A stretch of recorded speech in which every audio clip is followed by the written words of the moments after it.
Live from the mist-enshrouded mountaintop fortress that is X and Y Communications headquarters, you're listening to the world-famous Mountaintop Podcast.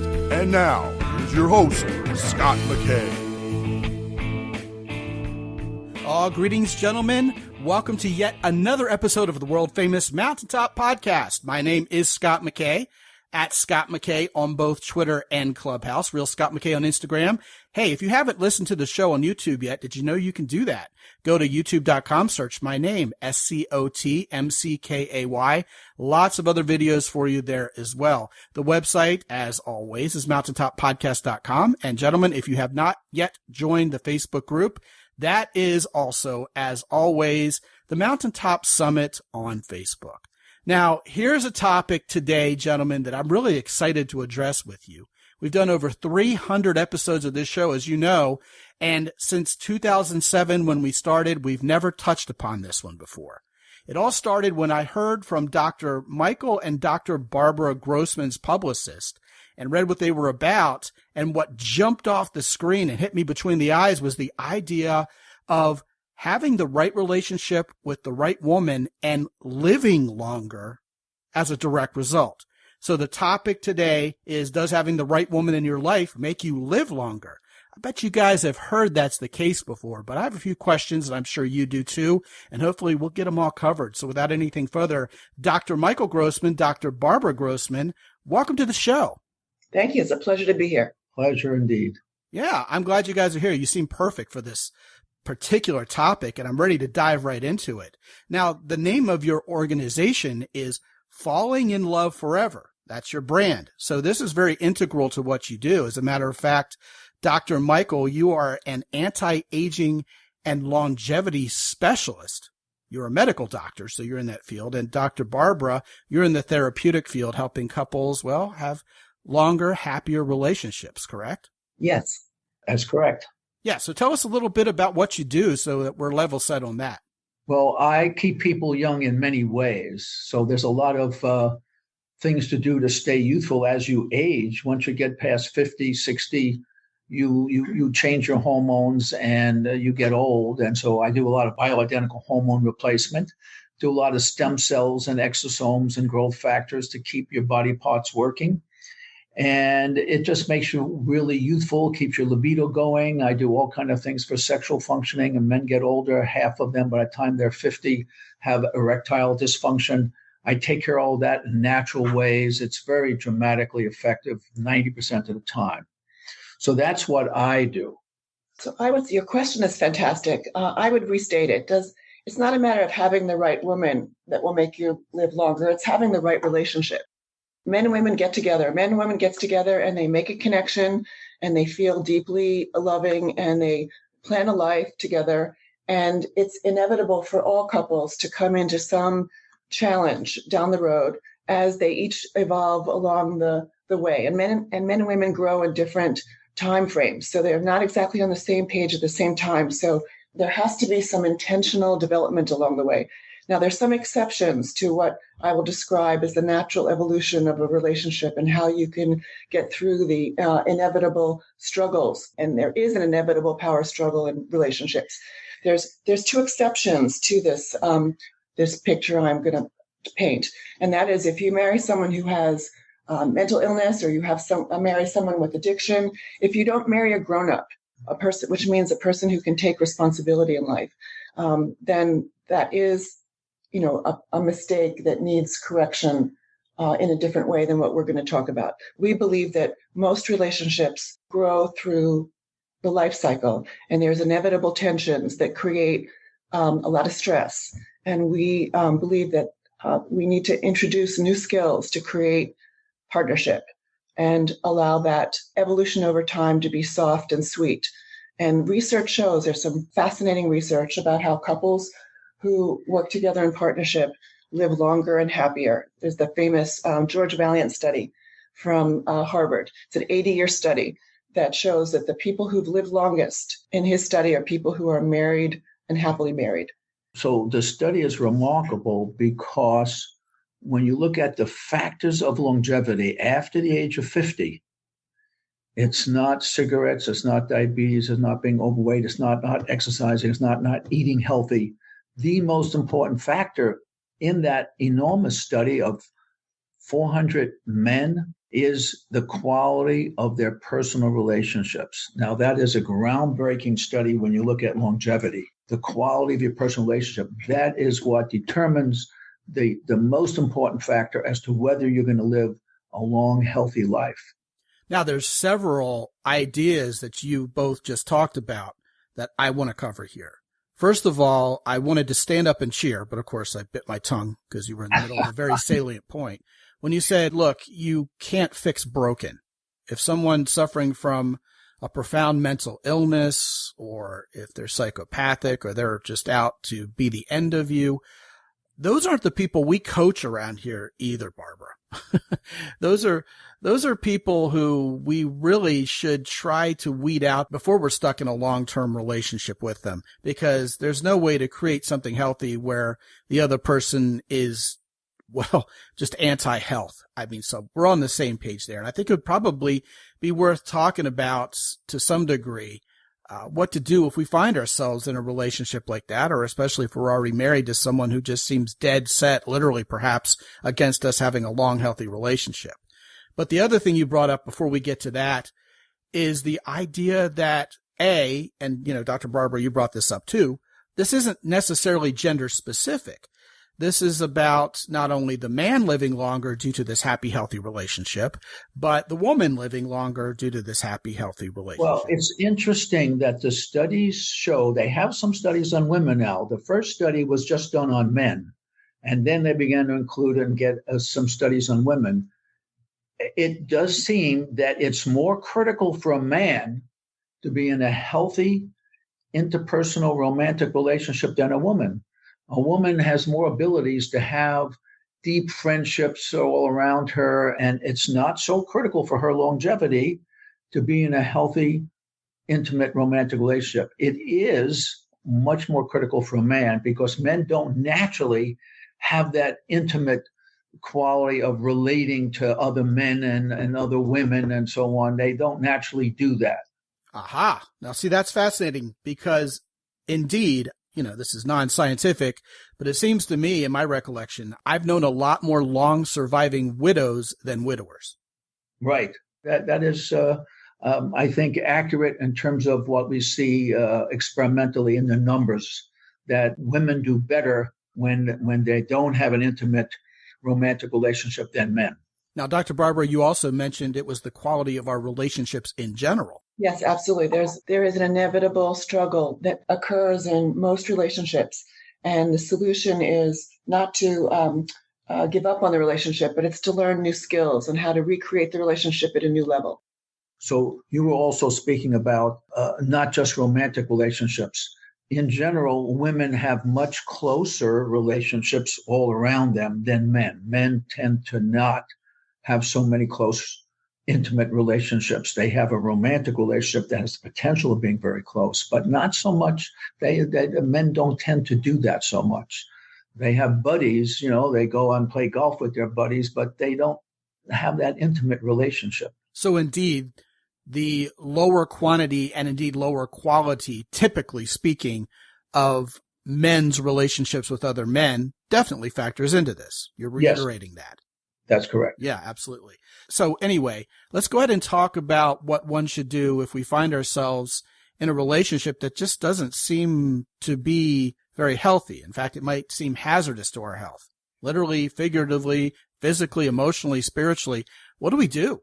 Well, first of all, you have to admit that you're not happy, and you have to share that you're not happy, and you have to look for a resource for learning how to be happy together. And what I find is that men don't know as much about women as they need to, and women certainly don't understand men as much as they need to. And so we need to learn about ourselves in a completely different kind of conversation, because it isn't automatic. We automatically kind of find affinity and chemistry and fall in love, and we think it's so natural. And it is natural, but eventually you wake up to how you have to create your relationship consciously. And that means that you have to, a woman has to understand how sensitive her man is to criticism. Women don't know that. And men don't understand how much attention women need to feel loved. There's lots of skills and new awareness to actually take responsibility for the quality of their relationship. Now, one of the words that came up right before we hit record on this particular program was maturity and responsibility. And, we're big fans of that around here. We're big fans of anti-victimhood. So either or both of you, could you speak to how those qualities directly affect what we're talking about here? So what happens in life, inevitably, the research is very clear what happens in human development over a lifetime. The potential is that you constantly move back and forth between being close to those people you love and feeling more independent from those people you love. You start when you're a little baby, you're 2 years old, you no longer feel so close to mother. You say, no, I want it my way. It's my doll. I want the candy. And you have a little upset because mother's not cooperating with what you want. You get to be 6 or 8 years old. You begin to feel absolutely, you love being part of the family. You just are there. You love the family. You love brothers and sisters, mother and father. You love being part of the family. You're close to the things you love. You're 13, 14. Oh, my goodness. You want to have it your way. And it's got to be your way because you know the way it needs to be. And then you get to be 25, 30. You're part of a new family. You have a new husband, wife. You have children. You love being part of your new family. You are close. You get to be 35 and 40. You want to be separate. You want your own time. You want your own space. Can I speak? So at a certain point, it's important for both partners, but especially for a man to accomplish and to feel successful. It's good for his own development and sense of self, and it's good for the balance of masculine and femininity in the relationship. However, what it takes to be competent and to be successful means you have to go into your head. You have to be in your brain. You have to be strategic. And you're not as soft and feeling as you used to be when you first got together. And so that can be an earthquake in a relationship because a woman wants to always feel connected to her guy and wants to share feelings. And so a man is trying to do his best at work and win his wife's respect and appreciation. And then he gets criticized for not being vulnerable and intimate. So that's an inevitable conflict that comes up in a relationship that can confuse a couple because they're not on the same page. And they might draw all kinds of conclusions from that. But it's simply a matter that the man is moving into another developmental chapter in his life, and they're out of phase. And if the couple is willing to learn new skills, you can get back into phase. And so, again, it's a matter of taking responsibility for the evolution of a relationship over time. And there's definitely things for each partner to learn at different chapters. And I can add that women also go through that change, but typically they have children. The woman goes through that phase after the man, that she gets into her career and achievements when the children are older. And then she gets into that phase where she wants more independence and a little more space. Now, Dr. Michael, I'd love for you to address how medical science, from your perspective as a medical doctor, what effects does going through those life changes, those life phases, if you will, have? So medical science describes that when a woman goes into menopause, she loses estrogen, progesterone, and testosterone, and that will create irritability, not sleeping good, moods being kind of sad and down, and loss of libido, loss of muscle stamina, endurance. And that happens very quickly when she goes into menopause. And that has a big effect on the relationship and can influence the relationship negatively in many, many different ways. That's all fixable. And I do that all the time. It's an easy fix. And so that is a big thing. Now, men go into their andropause very slowly. That happens over a period of 10, 20 years, very gradually. Every year, it's a little bit more. It's not quick like it is in women. But from the time a man is 50 compared to when he's 60 or 65, he's a different person. He loses his energy. He loses his libido. He loses his enthusiasm, his brain clarity, his muscle stamina. All this gets less and less, and he becomes an old man. I've been trying to tell this to my 48-year-old friends, but yeah, they don't seem to understand that just yet. Right. I'm half jesting, So now you just dropped a term on us that I suspect most of this audience, or a good part of this audience, was probably today years old when they heard for the first time, and that's andropause. Could you please explain what that entails? Because, I mean, we've all heard of menopause, hundreds of times in our lives, but this may be a first for most men out there. What's going on there? Andropause is the term we use for androgens, which is the male hormone testosterone and various metabolites of testosterone. And when men get older, they lose all this testosterone. Their levels go way down.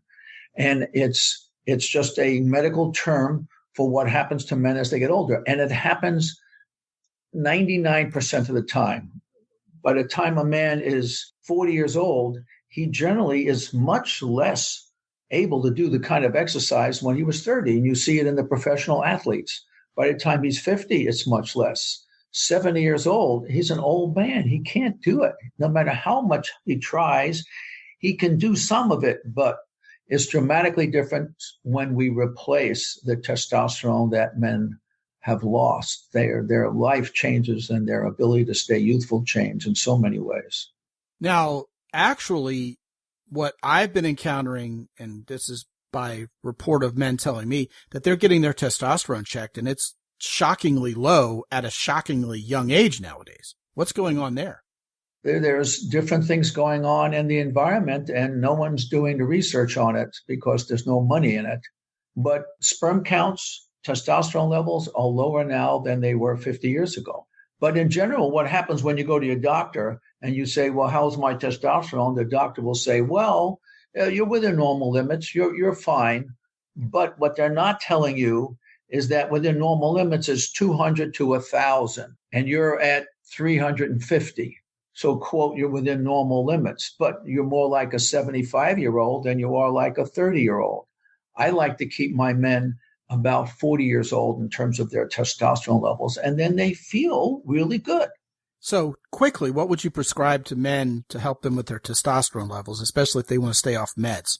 Well, staying off meds is tough. There are some natural herbs that you can take, but the herbs are somewhat helpful. But I suggest normal human bioidentical testosterone. You can take it in a cream, you can take it in an injection, you can take it in pellets under the skin.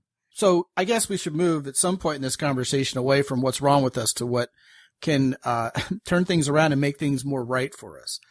Dr. Barbara, from a relationship perspective, how can we enhance our relationships, maybe even be intentional about how we go about our relationships to help us live longer and prepare us to live healthier as a couple? So I know that it seems, this will sound odd, but I experience that couples need to learn how to talk to each other consciously. That does sound odd.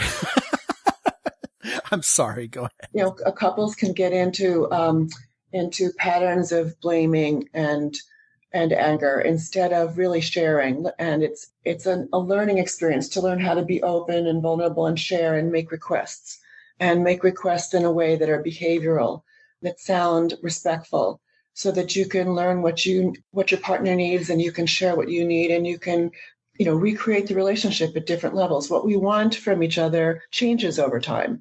And we need to be able to sort that out and be open and ask for those behaviors. And there's a good chance we can get most of them, which makes for a very successful relationship. So we have two secrets that we talk about in our books and in our classes. We have a little quiz, the Ageless Love Quiz, which has 5 different challenges that you can have. And as a note, I will be pointing to that in the show notes, John. And in some of the classes, we talk about how to learn these listening skills. What we say about listening skills is that if you're not listening without interrupting, then you're not really listening. And there are specific things you need to be doing so that it changes your brain to actually be open to what your partner's worldview is, because you think you know everything and your partner thinks they know everything. And you have to be able to listen to each other's perceptions and points of view. And it takes time to learn it. It's sort of like ice skating. You're not born knowing how to listen to the other person. So we teach that in these various classes. Some of our classes are online video classes that you have homework, and we have a class that we do in person that we do through Zoom that people can take, which is a live class. Well, I think it's well established within science, and I would presume most of us listening to this show already know that anger, bitterness, and stress tend to be killers. They tend to shorten your life. Yes.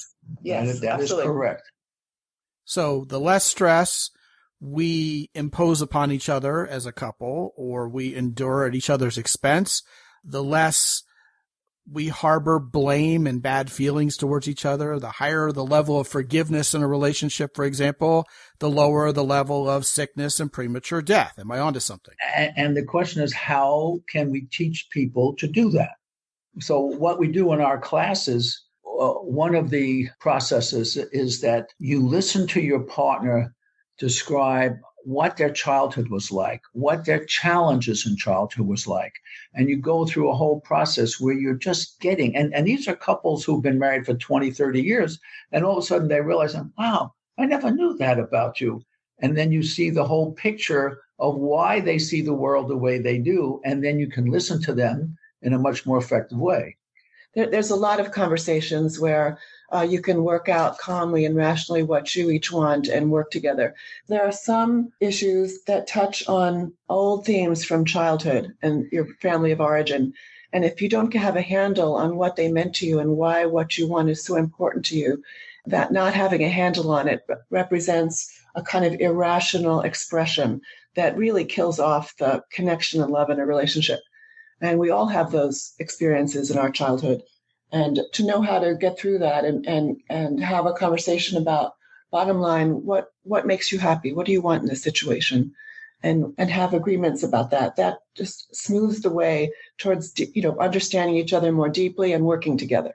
And the side effect is when you do that, you heal your partner of their childhood wounds, because you're creating the behaviors that they're asking you, and that heals them. And then you do the same to them, and it heals you. And that's where relationships can heal each of us in the long run. Over the course of 16 years in this practice here at X&Y Communications, we've had so many people come to us who are either in the midst of a somewhat unhappy relationship or who have just suffered the failure of a relationship, stemming from the simple fact that the couple not only didn't get to know each other adequately, certainly before the relationship was formed and turned into a long-term relationship and became a committed relationship, but they never bothered to do so even after getting together. And in a lot of these situations, it really came down to fear. I'm afraid that if I know more about you, I'm not going to like you. You're not going to like me. We're going to uncover some red flag that would be a potential deal breaker. So it's just better not to know. Just let that sleeping dog lie. But over the long run, of course, that relationship suffers. Absolutely. You don't really get to know each other. You don't bond on a deep soul level. Yeah, for sure. I have a quick question for you because I think these guys would want it answered. A lot of what we're talking about here seems a little counterintuitive, at least from the physical health perspective. I think we're pretty much on board with how your mental health can be completely destroyed by the wrong relationship and greatly enhanced by the right ones. But again, the physical stereotype is we go to the gym, we make ourselves look all pretty and look all handsome and look good and take care of ourselves and eat right so that we can attract a mate. And then, once we do attract the mate and the rings go on the fingers and the vows are said, we let ourselves go. We get fat and old together and drunk and happy, allegedly. Could you debunk that stereotype if it needs debunking? Or, is there really something to what you said before, Dr. Michael, of, the whole diabetic, sick, ill, fat thing tends not to matter as much if you're actually in a happy relationship? I'm wondering where those roads intersect. Help me out. Well, it's a great question. When you're happy in a romantic relationship over a period of years and you're 50 plus years old, the quality of that relationship changes your own physiology. It changes your blood chemistry. It changes your brain chemistry. It changes your overall hormone balance. It changes your stress hormones. And that allows you to live longer. But it doesn't say that you should sit home on the couch and watch television all the time. You want to be dynamic. You want to have a dynamic relationship where you're being creative and you're enjoying your life and you're enjoying your family and you're enjoying your other relationships. And that's all part of things. How much to exercise, how much to eat right, that is still a factor in longevity. It's not the most important factor in longevity, but it's an important factor. And when you deal with relationships, it's important that the woman look attractive so that the man feels continued attraction. Having sex, intimate sexual activity for a man and woman promotes longevity for both of them. You want to have regular sexual intercourse, and that means you've got to be attractive to each other. And yes, you want to have the various hormone replacements as you need them, but you want you want to feel attractive to each other. So you want to exercise, you want to do things that are intellectually challenging so that you're an interesting person to be with. You don't want to be bored by your partner. So I suspect you're falling on the side of the scientific ledger, which would say the more ejaculations a man has on the regular, the better for his health. Not exactly. Masturbation doesn't do it. Sexual intercourse with a loving partner does do it. It's a different experience. The hormones are different. When you feel emotionally connected to your romantic partner and you have sex with them, you open yourself up to a different layer of hormonal changes than when you masturbate. And there's science to back that up. Yes. Wow, that's fascinating. Last question before we wrap up, and I hope this isn't a curveball. Parenthood. Does it make you live longer or does it kill you? It's definitely a challenge. It's a challenge of defining your roles so that you parent together and you have a consistent set of responsibilities and rules for the children that you support each other in. It needs to be rational and well organized so that you don't pull your hair out. Children are wonderful and full of love. They add so much to life, but you need to know how to be a parent. There is parent training that's very worthwhile learning. We have one of our online classes is all about parenting, and it's very important to know how to parent your children without arguing, and that reduces the stress, and then you can just have the enjoyment. And the great enjoyment of parenting is when your own children get married and have their children, and then you're a grandparent. Grandparenting is a wealth of joy. But you want to parent together. You want to be on the same page. You don't want the children pulling mommy against daddy. There is a way to parent that really bonds the family together. And we encourage people to go learn to do that. And so that your marriage, your relationship doesn't suffer through those years. Well, I can see absolutely clear as a bell how grandparenthood is much healthier than parenthood. I mean, you give the kids candy and toys and money and spoil them and then let the parents deal with the fallout from that. Yeah, that's a lot healthier. When you parent, you grow up. You heal your own issues from your own parenting when you were a kid, and you get the opportunity of healing that. You get the opportunity of being loving without that other stuff that you didn't like, and it grows you up. Parenting grows people up. You really mature. And being mature is not an easy process. Barbara and I often talk about that growing up is like ballroom dancing. It's not designed to be simple, easy, and effortless. We're ballroom dancers. We compete. It's very intense. You've got to learn to work together. You've got to learn to have structure, but you've got to have that creativity. It's a whole just like playing basketball, too. It's not designed to be easy, but it grows you up when you're on a basketball team. You have to learn to do all the teamwork. So that's what parenting can do for people. It grows them up. That's fantastic. That's just fantastic. I've enjoyed this conversation immensely. Indeed, we've talked about some things that have never been brought up on this show before. So what I want to do, gentlemen, is point you to the website where you can find out more about Dr. Michael Grossman and Dr. Barbara Grossman. They're with Falling in Love Forever. And you will indeed be pointed to fallinginloveforever.com when you go to mountaintopodcast.com/Grossman, Grossman. So see, there you go. If Falling in Love Forever turns into 4 different words when you're trying to remember it later, all you have to remember now is Grossman, and you go to mountaintopodcast.com. As always, put a /Grossman on the front of that, and you will be able to catch everything that they're doing, maybe get some of their courses, and certainly get in on their books. The book that they have on Amazon right now is The Marriage Map. And right now, if you're listening to this show shortly after it came out, it's sitting at the top of my Amazon influencer queue at mountaintoppodcast.com/Amazon. I'm also going to put in the show notes links to agelesslovebook.com and the aforementioned agelesslovequiz.com that I promised earlier I would put in the show notes. So you'll be able to grab all you can of Dr. Michael and Dr. Barbara Grossman and the wonderful work they've been doing for over 30 years now. Dr. Michael and Dr. Barbara, thank you so much for joining us today. This has been a lot of fun. It has been. I enjoy you tremendously. I wish your audience all good things. I wish you love. Thank you. It's a pleasure. Yes, likewise. And gentlemen, if you have not visited mountaintoppodcast.com lately, I invite you to go there, check out our sponsors, keyport.com, which will equip you with the 21st century everyday carry device of your dreams.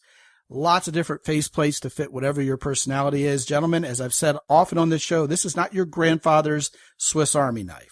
Good quality stuff from my friends over at keyport.com. Also, visit our other good friends with herosoap.com. Get all cleaned up. No parabens, no phthalates, nothing that will theoretically mess with your testosterone levels. That much we know about Hero Soap. The body wash is excellent. We've talked about that before. And last and certainly not least, our friends over at Origin in Maine are always up to something new. But listen, if you don't have a pair or 5 of their factory jeans, you are missing out on the greatest jeans you will ever wear. They will outlast you. You can look stylish in them or go to work in them. Origin in Maine, made in the USA. That's very important to a lot of you guys nowadays, and certainly it's reflected in the quality of their jeans. When you visit any of our sponsors, simply use the code MOUNTAIN10 for an additional 10% off at checkout. And gentlemen, listen, here it is. Here's the line in the sand. We're a long way into the year 2022 now. Summer's going to be here before you know it. Are you ready to go out and meet the woman of your dreams? We talk about it a lot around here, but it's time to stop talking and start acting. Get on my calendar, talk to me for free for 25 minutes. I'm exactly who you think I'm going to be. I'm a normal guy. We will talk about you. We will talk about where you are right now, the kind of woman you want to get into your life, and what it's going to take to get that happening for you sooner than later. What do you have to lose? Get on my calendar, talk to me for free. You go to mountaintoppodcast.com, click on the red button in the upper right-hand corner, and we will talk. And yes, you will talk directly to me, not to someone who works for me. You will talk to me. All of that and much more is there for you when you visit mountaintoppodcast.com. And until I talk to you again real soon, this is Scott McKay from X&Y Communications in San Antonio, Texas. Be good out there.